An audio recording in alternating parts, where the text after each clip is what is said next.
জীবনে এমন কি আছে যা আপনাকে অজান্তে শিখরে পৌঁছে দিতে পারে বা আপনার পতনও ঘটাতে পারে? সঙ্গতি। যদি আপনি কোনো শ্রেষ্ঠ ব্যক্তির সঙ্গ লাভ করেন, তাহলে তার শুভ চিন্তা, তার গুণ, তার স্বভাব আপনার মধ্যে চলে আসবে।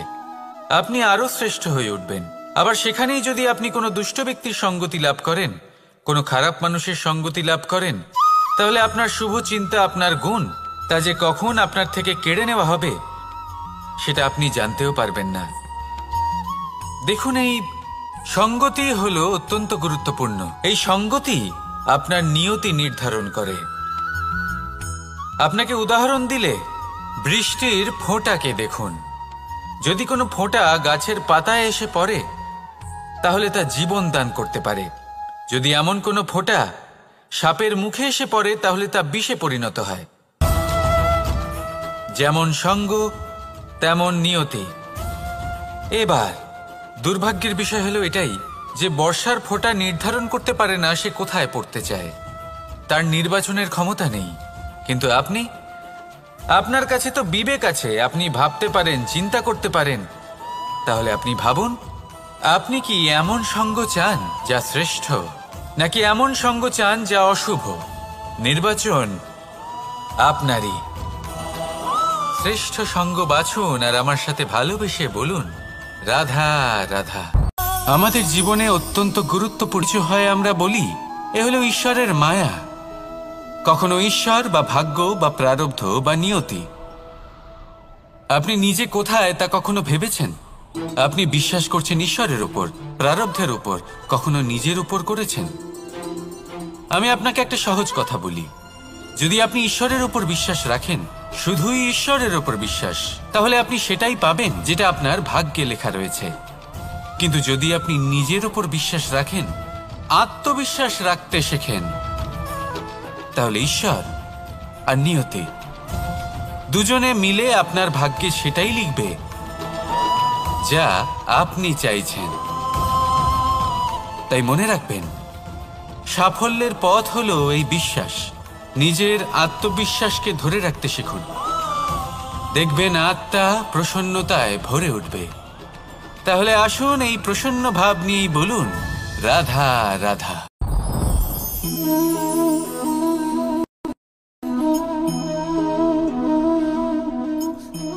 মুক্ত।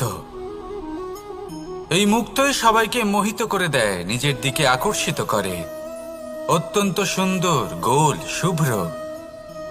মুক্ত দ্বারা নির্মিত আভূষণ, তা হয়তো সে মুকুটই হোক বা কোনো স্ত্রীর অলংকার, তাকে আরো সুন্দর করে তোলে, তাকে আরো সুন্দর দেখতে লাগে। এবার এই মুক্তকে এত সুন্দর দেখার জন্য কত কষ্ট সহ্য করতে হয় তা কি কখনো আপনি ভেবেছেন? এই মুক্ত ঝিনুক থেকে বের করা হয়। ঝিনুক, যা কিনা সমুদ্রের তলদেশে থাকে। ওকে কত কষ্ট সহ্য করতে হয়, জলের চাপ সহ্য করতে হয়, সমুদ্রের স্রোত সহ্য করতে হয়।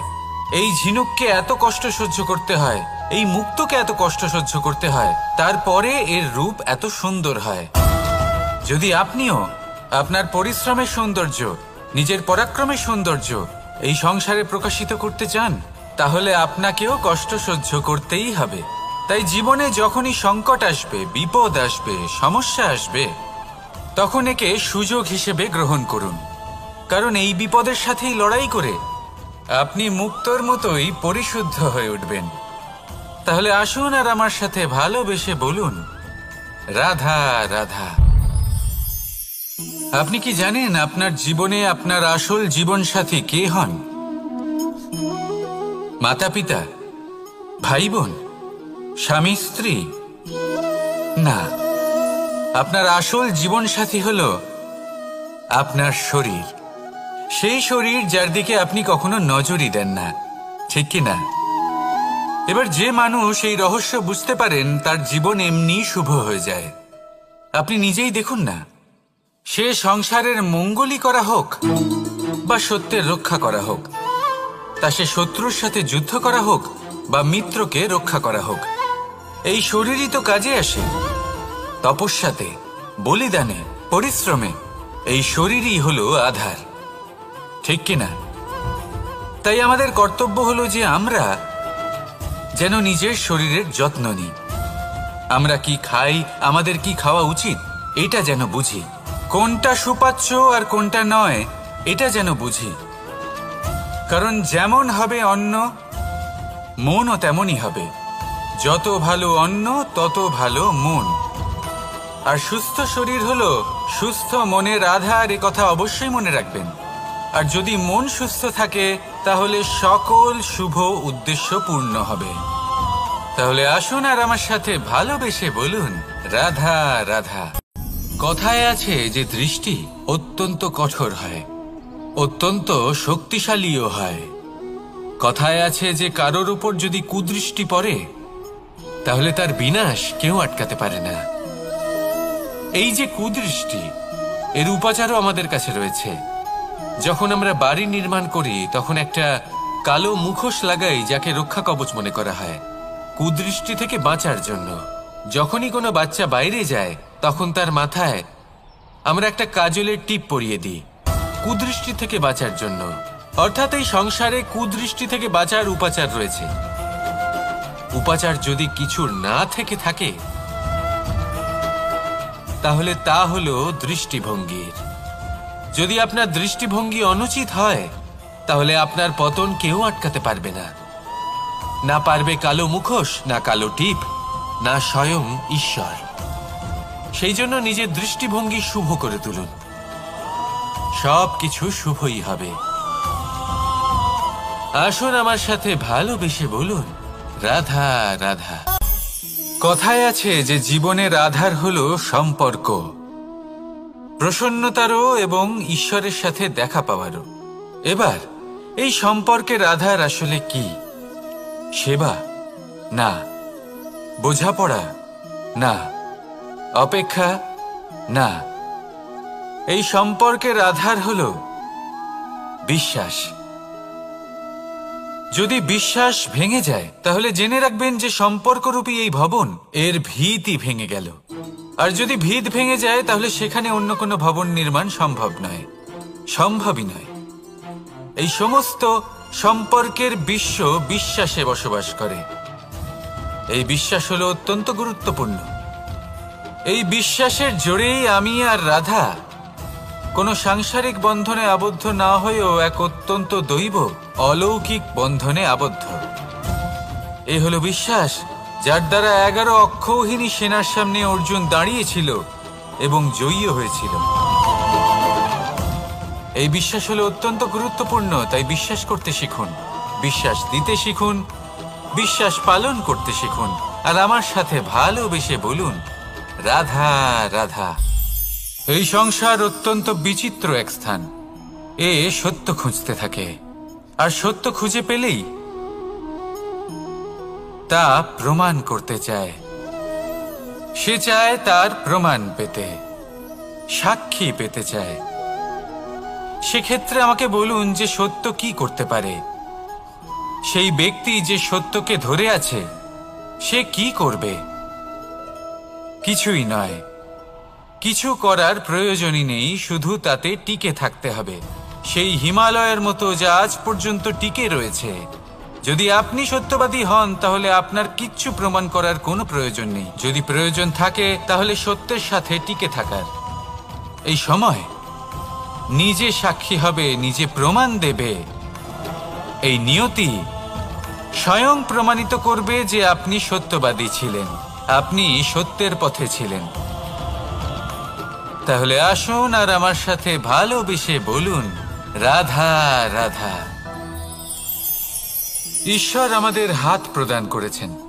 হাত যা জড়ো করা হয় প্রণাম করার জন্য, ঊর্ধ্বগামী হয় প্রার্থনার জন্য। এই হাত যার দ্বারা আমরা খাবার খাই, ফসল উৎপাদন করি। কিন্তু এই হাতের দ্বারা সবথেকে শ্রেষ্ঠ কাজ কি হতে পারে? সেবা। আগে হ্যাঁ, সেই হাত যা সামনে এগিয়ে আসে সেবা করার জন্য, যে সেবা করে তাদের যারা দুঃখে থাকেন, নিরাশ হয়ে থাকেন, যারা সেবা করেন তাদের যারা কিনা দরিদ্র। সেই হাত হলো সব থেকে অধিক মহান। ঈশ্বরকে দীনবন্ধু বলা হয়ে থাকে, কারণ যারা দুঃখী হন, নিরাশ হন, দরিদ্র হন, ঈশ্বর তাদের সাহায্য করেন, তাদের সহায়ক হন, তাদের মধ্যে ঈশ্বর বাস করেন। তাই আপনারা যদি এটাই করেন, যারা দুঃখে আছেন, নিরাশ হয়ে আছেন, যাদের সাহায্যের প্রয়োজন রয়েছে, যদি আপনি তাদের সাহায্য করেন, তাহলে আপনি এমন এক চৈতন্য লাভ করবেন যে আপনি তৃপ্ত হয়ে উঠবেন। তাহলে সবার সেবা করুন আর আমার সাথে ভালোবেসে বলুন, রাধা রাধা। ভয়। জীবনে আমরা কোন কোন বিষয়ে ভয় পাই? কোনো মানুষকে হারানোর ভয়, কোনো মানুষ, কোনো সম্পর্ককে হারানোর ভয়, অর্থহানির ভয়, সময়হানির ভয়। এবার বিষয়টা হলো, এই ভয় কখনো আমাদের কোনো লাভ করে না। এটা সবসময় আমাদের পিছনে ঠেলে আর নিচু স্তরে নামিয়ে দেয়, কখনোই আমাদের উত্থানের কারণ হয় না। তাই জীবনে যদি কোনো ভয়ের কারণ থাকতেই হয়, তা শুধুই এটা যে মানুষের কথা ভাবতে ভাবতে, সম্পর্কগুলিকে হারানোর ভয়, মানুষকে হারানোর ভয়, সবার মন রাখতে রাখতে আপনি যেন নিজেকে, নিজের ভাবনা চিন্তাকে না হারিয়ে ফেলেন। যদি এরকম হয়, যদি সকলের মন রাখতে রাখতে আপনি নিজেই নিজেকে হারিয়ে ফেলেন, নিজের ভাবনা, নিজের লক্ষ্য, নিজের মন্তব্যকে হারিয়ে ফেলেন, তাহলে সংসারে যতই যাই হয়ে যাক না কেন, প্রসন্নতা লাভ করবেন না। তাই রক্ষা তাকেই করুন যে আপনাকে রক্ষা করে, আপনার মানসিকতা, আপনার ব্যক্তিত্ব, আপনার লক্ষ্যকে রক্ষা করে। আর যদি কোনো বিষয় ভীত হতে হয়, তবে আপনি যেন নিজের উদ্দেশ্যের থেকে দূরে না চলে যান। তাহলে আসুন আর আমার সাথে ভালোবেসে বলুন, রাধা রাধা। সময় একটু একটু করে কেটে যায়, একটু একটু করে নিকটে আসে। খুব অদ্ভুত ব্যাপার। এই সময় প্রতিকূল হলেও একটু একটু করে কেটে যায়। এই সময় যদি ভালো হয়, তাহলে একটু একটু করে নিকটে আসে। অনুচিত তখনই হয় যখন আমরা নিজেদের অসফলতার জন্য সময়কে দোষ দিই, কিন্তু আসলে তেমনটা হয় না। আপনার পরিশ্রম আর প্রয়াস দ্বারাই আপনি সাফল্য লাভ করবেন, সময়ের দ্বারা নয়। যদি এই সাফল্য একটা সুন্দর ভবন হয়, তাহলে সময় হলো তার দেওয়ালের রং, যা সময়ের সাথে বদলাবে, সময়ের সাথে ফিকেও হয়ে যাবে। কিন্তু সাফল্যের এই ভবন আপনাকেই নির্মাণ করতে হবে, আপনার পরিশ্রমের ইট দ্বারা এবং প্রয়াসের চুনসুরকি দ্বারা। তাই পরিশ্রম আর প্রয়াস করতে থাকুন, সাফল্য আপনি অবশ্যই পাবেন। সময় যদি আজ ভালো না হয়, তাহলে কাল অবশ্যই হবে।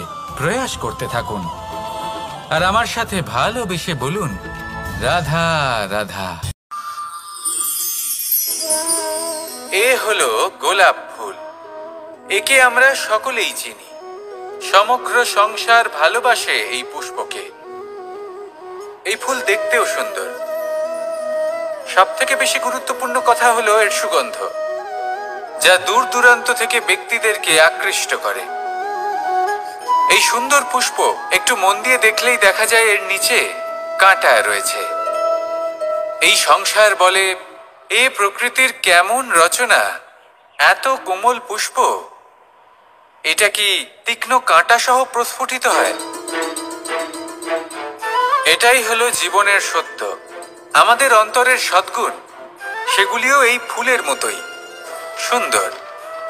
সংসার এর সৌন্দর্য দেখতে পায়, এর সুগন্ধ চতুর্দিকে ছড়িয়ে পড়ে। কিন্তু এই সদ্গুণ জাগ্রত করে তোলার জন্য কঠোর পরিশ্রম করতে হয়, প্রতিনিয়ত চেষ্টা করে যেতে হয়। তাই জন্য যদি আপনি জানেন আপনার পথ উচিত, কিন্তু তা কাঁটায় পরিপূর্ণ, তাহলে থামবেন না, চলতে থাকুন।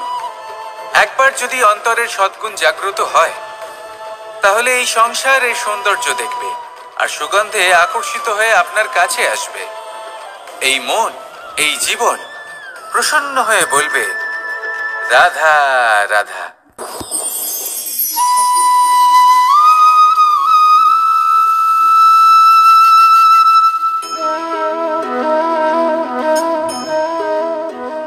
মোহনের বাঁশির এই সুর রেকর্ড হয় এই বাঁশি থেকে। এই বাঁশিটাকে দেখুন, এই ছিদ্রগুলি দেখুন, প্রত্যেকটা সুর থেকে নিজস্ব একটা স্বর নির্গত হয়। এবার যে ব্যক্তি এই সমস্ত সুর এবং স্বর বুঝতে পারেন, এতে নিপুণ, তিনি এই বাঁশির দ্বারা যে সুর নির্গত করবেন তা তো মধুর অবশ্যই হবে। এবার জীবনের সাথেও কিছুটা এরকমই ঘটে।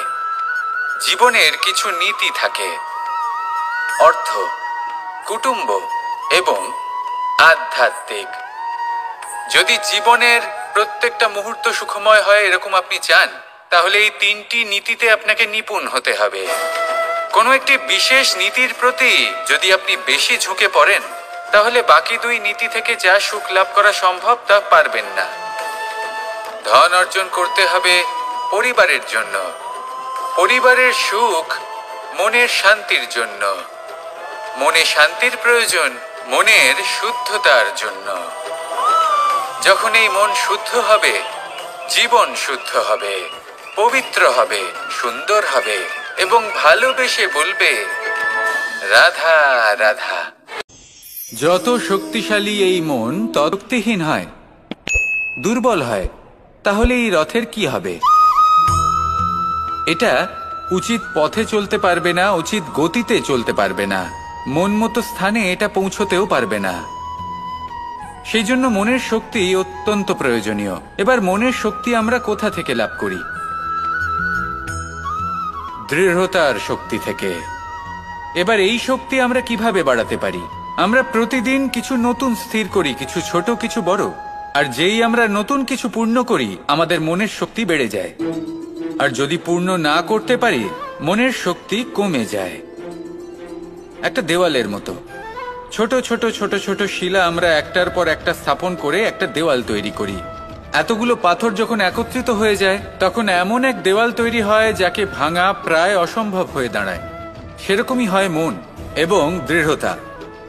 ছোট ছোট কাজ করে নিজের লক্ষ্য পূর্ণ করুন। এই লক্ষ্য যদি পূর্ণ হয়, তবে মনের শক্তি বাড়বে। কিছুটা এইভাবে যে যত বড়ই বিপদ আসুক না কেন, সেই বিপদ নিজে হার মেনে নেবে, কিন্তু আপনার মন ততটাই শক্তিশালী থাকবে। তাই মনের শক্তি বাড়াতে থাকুন, যাতে আপনি উচিত পথে চলতে পারেন, উচিত গতিতে চলেন আর মনোবাঞ্ছিত স্থানে পৌঁছতে পারেন। তবেই এই মন প্রসন্ন হয়ে বলবে রাধা রাধা। ওমাই কি, আমি কখন থেকে এখানে অপেক্ষা। ভেবে দেখুন,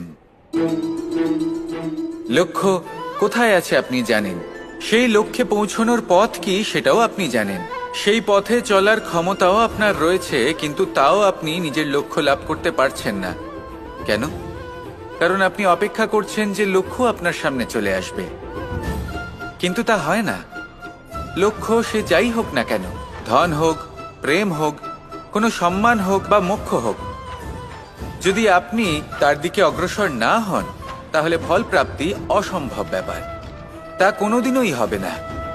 সেই জন্য আপনার চোখের সামনে আপনি যদি নিজের লক্ষ্যকে দেখতে পান, তাহলে উঠুন এবং সেই দিকে অগ্রসর হতে শুরু করুন। নিজের অন্তরের সকল অশুভ গুণ দূর করুন, অলসতা ত্যাগ করুন, অজ্ঞানতা ত্যাগ করে দিন এবং চলতে থাকুন। অবশ্যই মনোবাঞ্ছিত ফল লাভ করতে পারবেন। মনে রাখবেন, চলতে থাকলে তবেই লক্ষ্য প্রাপ্তি হবে। অপেক্ষার দ্বারা শুধুমাত্র মৃত্যু লাভ হবে। আসুন আমার সাথে ভালোবেসে বলুন রাধা।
এবার এই প্রকাশ যে সূর্যের থেকে পাই তিনি কি করেন? তিনি নিজেকে জ্বালান আমাদের জীবন প্রদান করার জন্য। প্রত্যেকটা মুহূর্ত তিনি তাপ সহ্য করেন আমরা যাতে সেই প্রকাশ লাভ করি। এটাই হলো জীবনের সারমর্ম। যদি আপনিও এই সংসারে প্রকাশ ছড়িয়ে দিতে চান তাহলে আপনাকেও তপ্ত হতে হবে, নিজে জ্বলতে হবে, সেই কর্ম করতে হবে যেটা কঠিন হতে পারে কিন্তু আসলে শ্রেষ্ঠ। তবেই এই সংসারের সেবা করতে পারবেন, সংসারকে পথ দেখাতে পারবেন। নিজের অন্তরের প্রকাশ জাগ্রত করুন, তবেই সেই সকল ব্যক্তি যারা পাপের অন্ধকারে নিমজ্জিত হয়ে আছেন তারা জাগ্রত হবেন। সেই সকল ব্যক্তিকে জাগিয়ে তুলুন, প্রেরিত করে তুলুন সুখী হওয়ার জন্য যারা সুখী হতে পারছেন না। সেই সকলকে প্রেরিত করুন সাফল্য লাভের যারা সফল হতে পারছেন না। নিজের অন্তরের সূর্যকে জাগ্রত করুন, চারিদিকে শুধু প্রকাশই প্রকাশ হবে, জীবনই জীবন থাকবে, আনন্দই আনন্দ থাকবে, আর এই মন বারবার প্রসন্ন চিত্তে বলে উঠবে রাধা রাধা। আজ আমরা দুই ধরনের ব্যক্তির বিষয়ে কথা বলবো। প্রথম জন হলেন যে প্রয়োজনের থেকে অনেক বেশি পরিমাণ ধন উপার্জন করে থাকেন। তার কাছে ততটা ধন থাকে যতটা তার প্রয়োজনও নেই, তারপরেও আরো ধন উপার্জন করতে চেষ্টা করতে থাকেন। সকল সম্ভব চেষ্টা করেন, সকল সম্ভব কর্ম করেন, তা সে উচিত কর্ম হোক বা অনুচিত, তাতে তাদের কিছুই যায় আসে না। তারা শুধুই এই সংসারের সকল সুখ ভোগ করতে চান, সকল স্বাচ্ছন্দ্য লাভ করতে চান। আজীবন তারা প্রচেষ্টাই করতে থাকেন। এবার এই করতে গিয়ে তারা ভারাক্রান্ত হয়ে সমস্যার সম্মুখীন হন। এনাদের সমগ্র জীবন এই চেষ্টাতেই চলে যায় জীবন যাপন করার বদলে। অন্যদিকে আরেকজন ব্যক্তি যিনি জানেন তার প্রয়োজন কতটুকু আর শুধুমাত্র সেই পরিমাণ ধন অর্জন করেন, তার থেকে বেশি একটুও নয়। উনি যদি দুবেলা খেতে পান, মাথা গোজার ঠাঁই পেয়ে যান, সেটাই পর্যাপ্ত। তাতেই তিনি আনন্দে জীবন যাপন করেন, না কোনো বৃথা চিন্তা করেন, না কোনো বৃথা কষ্ট করেন। এবার আমি আপনাদের জিজ্ঞেস করব, এই দুই ব্যক্তির মধ্যে আপনি কোন ব্যক্তি হতে চাইবেন? বেশিরভাগ মানুষ এটাই বলবেন যে আমরা সেই দ্বিতীয় মানুষ হতে চাই যারা সন্তুষ্ট। কিন্তু যদি মন দিয়ে দেখেন আপনিও সেই কর্মই করছেন যা প্রথম ব্যক্তি করেন। আপনারা সবসময় চেষ্টা করে চলেছেন, এটাও লাভ করতে হবে, ওটাও লাভ করতে হবে, আমার এটারও প্রয়োজন, ওটারও প্রয়োজন। আপনি অনেক কিছু লাভ করেছেন, কিন্তু প্রশ্ন এটাই যে আপনার কি সেই সবকিছুর প্রয়োজন রয়েছে? এর উত্তর আপনার অন্তর মনে রয়েছে। আপনার মন জানে যে আপনার প্রয়োজন কতটুকু। সেখানে গিয়ে দেখুন। সন্তুষ্টি মানুষকে আনন্দ দেয়। মানুষ যতটা সন্তুষ্ট হবে ততটাই সে আনন্দ লাভ করবে। এবার আপনাকে এই সিদ্ধান্ত নিতে হবে যে আপনি কখন আর কোথায় সন্তুষ্টি লাভ করবেন, কত কিছু লাভ করার পরে সন্তুষ্ট হবেন। এই উত্তর আপনি মন থেকে পাবেন। এই সমাজের চাহিদায় জড়িয়ে নিজেকে বিভ্রান্ত করবেন না। নিজের অন্তরের এই মিথ্যে অহংবোধকে প্রশ্রয় দিতে গিয়ে যদি আপনি এরকম প্রয়াস করতে থাকেন তাহলে জীবনযাপন কখন করবেন? থেমে যান, শান্ত হয়ে যান, নিজের অন্তর মনে নিমজ্জিত হয়ে দেখুন যে সন্তুষ্টি কোথায়। এই সন্তুষ্টি লাভ করুন। এই মন প্রসন্ন হয়ে বলবে রাধা রাধা। ক্ষমা একটা অত্যন্ত সুন্দর শব্দ, আমার খুব প্রিয় শব্দ, কিন্তু এই ক্ষমা কখন আর কিভাবে প্রয়োগ করতে হবে সেটা বোঝা প্রয়োজনীয়।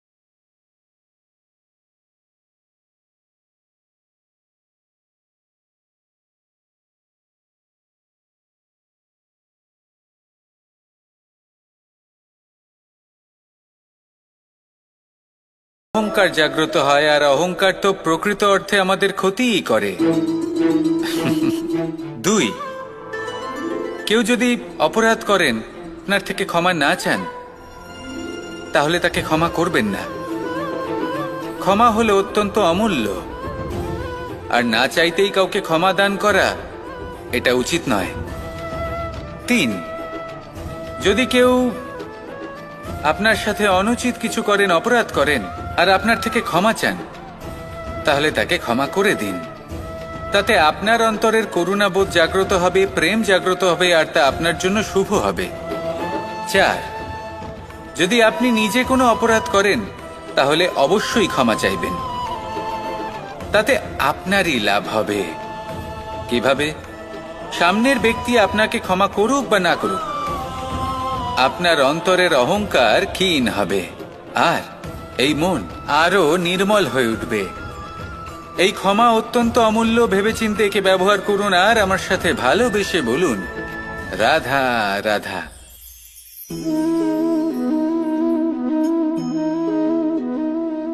ভোজনের দ্বারাই শরীর পুষ্টি লাভ করে।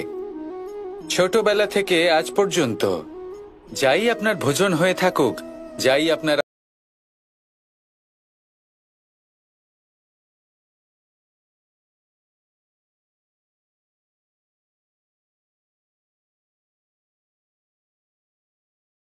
কি গ্রহণ করছি, এই ভোজন কোন স্থান থেকে আসছে সেটা বুঝুন।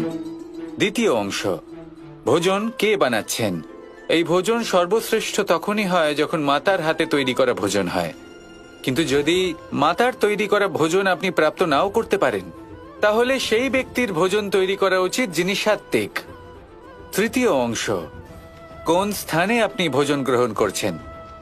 যে স্থানে আপনি ভোজন গ্রহণ করছেন তা সাত্ত্বিক হওয়া উচিত। তাহলে অত্যন্ত গুরুত্বপূর্ণ। এবং চতুর্থ সবথেকে গুরুত্বপূর্ণ অংশ, তা হলো এই ভোজন আপনি যার দ্বারা প্রাপ্ত করেছেন, যেখান থেকে প্রাপ্ত করেছেন, যে স্থানে বসে আপনি ভোজন গ্রহণ করছেন তার প্রতি কৃতজ্ঞতা প্রকাশ করুন এবং ভোজন পূর্ণরূপে সমাপ্ত করুন। তবেই এই ভোজন আপনাকে সুখী জীবন দান করবে, সুস্থ শরীর দেবে, আর এই মন তা সুপ্রসন্ন হয়ে বলবে,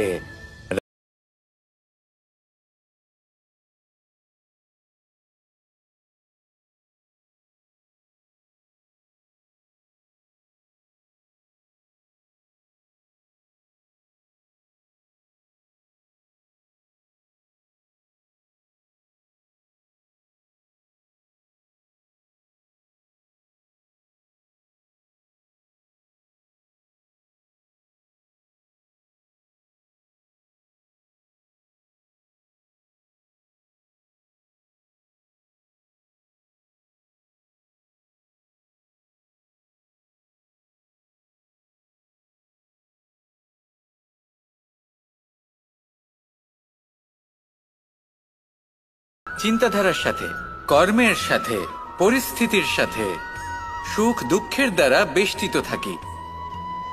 জীবনের এই চক্রে আমরা জড়িয়ে পড়তে থাকি। যতই আমরা এই সমস্যার সমাধান করি, আমরা ততই এতে জড়িয়ে পড়ি। আমরা এতটাই জড়িয়ে পড়ি যে যখন আমরা আয়নায় নিজেদের দেখি তখন আমরা নিজেদের চিনতেই পারি না। এমন মনে হয় যেন আমরা নিজেদের হারিয়ে ফেলেছি। সেই জন্য প্রত্যেক দিন আপনি কিছু সময় নিজের সাথে কাটান একান্তে। এটা অত্যন্ত আবশ্যক। নিজের অস্তিত্বের গভীরে গিয়ে দেখতে শিখুন, নিজেকে বুঝুন। অদ্ভুত শান্তির অনুভূতি হবে। যেমন এই বায়ু, এই বৃক্ষ, এই পুষ্প, এই নিসর্গ, এদের মতো আপনিও কখনো একলা হতে শিখুন। কখনো নিসর্গের একটা অংশ হয়ে দেখুন। এই মন প্রসন্ন হয়ে বলবে,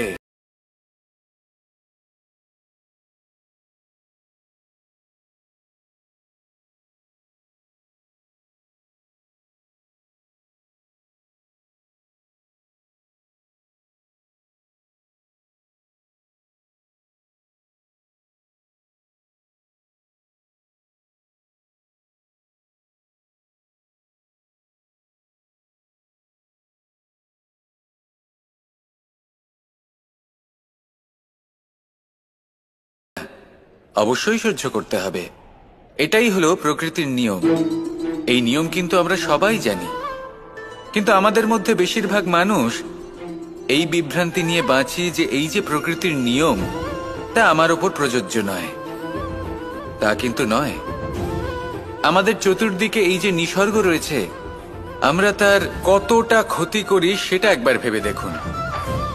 আমরা বনাঞ্চল জ্বালিয়ে দিই, বায়ু দূষিত করি, জল দূষিত করি, প্রাণীদের হত্যা আমরা করি। কেন? এই নিসর্গ আমরা নষ্ট করি, যদিও আমরা জানি যে আমরাও হলাম এই নিসর্গেরই অংশ। এবার দেখুন, শরীরের কোনো অংশে যদি আগুন ধরান, আস্তে আস্তে সমস্ত শরীরও জ্বলে যাবে। সেইভাবেই নিসর্গ যদি নষ্ট হয়ে যায়, তাহলে মনুষ্য জাতিও নষ্ট হয়ে যাবে। তাই এই যে নিসর্গ আপনি দেখছেন, এই পুষ্প, এই বৃক্ষ, বায়ু, জল, এদের সকলকে রক্ষা করুন, নষ্ট নয়। মনে রাখবেন, যদি নিসর্গ থাকে মানুষ থাকবে, যদি নিসর্গ থাকে তাহলেই জীবন থাকবে। আসুন আমার সাথে ভালোবেসে বলুন, রাধা রাধা।